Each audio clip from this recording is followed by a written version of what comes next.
রাজনীতিতে সম্মান দিলে সম্মান বৃদ্ধি হয়, অসম্মান করলে সে নিশ্চিহ্ন হয়ে যায়।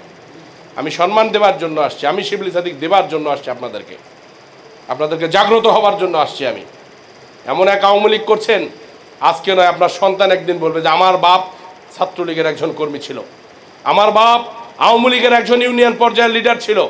এই কথাটা যে কত বড় মূল্যবান হবে এই বাংলাদেশে, এটা আমি আজকের তারিখ দিয়ে লিখে রাখেন। শুরু হয়ে গেছে অলরেডি।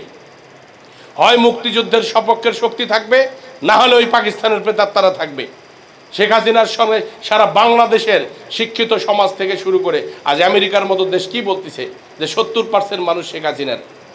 তা আমরা কি এটা পয়সা দিয়ে করছি? শুরু হয়ে গেছে অলরেডি। আওয়ামী লীগ করেন অনুভব দিয়ে, হৃদয় থেকে করেন, কখনো বঞ্চিত হবেন না। মনে রাখেন, আওয়ামী লীগ যদি ক্ষমতায় না থাকে, এই 15 বছরে একটা আওয়ামী লীগের নেতার বাড়িতে কোনো মামলা হয় নাই।